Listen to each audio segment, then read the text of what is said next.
The Fostering Healthy Futures program was launched 20 years ago right here at Kemp under the tutelage of Dr. David Olds, my postdoctoral mentor.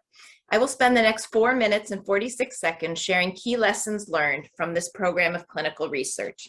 Fostering Healthy Futures, or FHF, is a mentoring and skills training preventive intervention developed for young people who have experienced maltreatment and involvement with the child welfare system. We have conducted 3 randomized controlled trials to examine its efficacy with preteens and teens. FHF uses a combination of one-on-one mentoring and skills training with young people.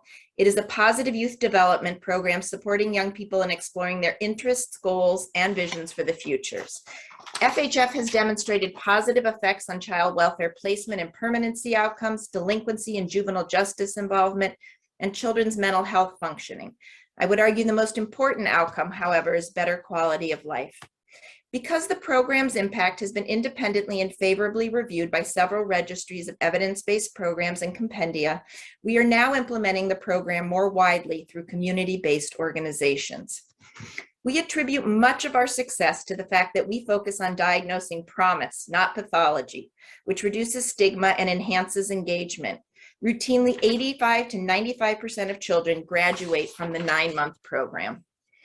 The positive feedback we get from program stakeholders such as this helps ensure we are on the right track. Interviews conducted with program participants an average of 10 years post-program resulted in 95% of them spontaneously saying something positive when asked, "Tell us about your experiences in FHF."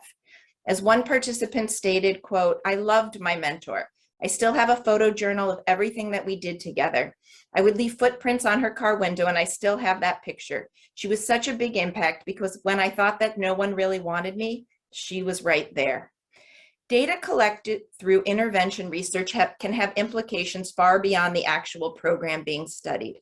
Our non-intervention publications, with some of the titles shown here, has been included in policy briefs and cited in congressional testimony. We've also learned about the important power of stakeholder voice. Not to toot our own horn here, but we have been listening to children and to their family members and caseworkers since the start of FHF. This has not only helped us design more sensitive and culturally inclusive interventions, but has also enabled us to publish policy-relevant papers using longitudinal data from young people with lived experience, 2 of which were recently published in a special issue of this journal. In the first of these 2 papers, we examined the impact of turning points in the lives of young people. We found that adverse childhood experiences, or ACEs, were not surprisingly related to lower life satisfaction.